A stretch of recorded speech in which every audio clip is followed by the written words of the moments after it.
Hi, welcome to my channel. Today, we're diving into something a little different.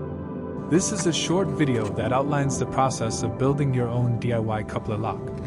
Coupler locks come in all shapes and sizes, but the biggest issue is often the cost. If the lock is cheap or relatively low priced, it's likely very easy to bypass or not well made. I've owned multiple different coupler locks.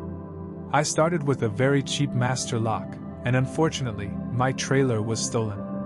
Then I upgraded to something similar in design and price to the proven industry's coupler lock, which ranges between $250 and $300. I didn't have any problems with this upgrade, but I recently gifted it to my brother, who just bought a new trailer.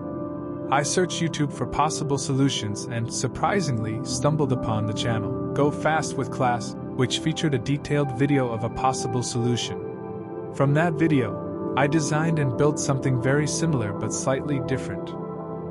I hope this video finds you well and inspires you to create your own DIY coupler lock. I bought the materials from Harbor Freight for about $35 and a set of key-to-like locks from Amazon for $35. The total cost of the build was $70, and it took about 3 hours to complete. Tools needed include angle grinder with cutoff and grinding wheels, welder, electrodes, drill, 7/8" step bit, spray paint. This coupler lock does not feature a solution for the trailer's chains.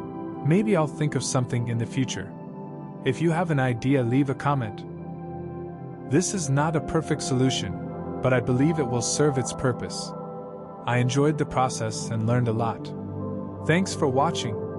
If you found this video helpful, please consider leaving a like and subscribing for more videos like this.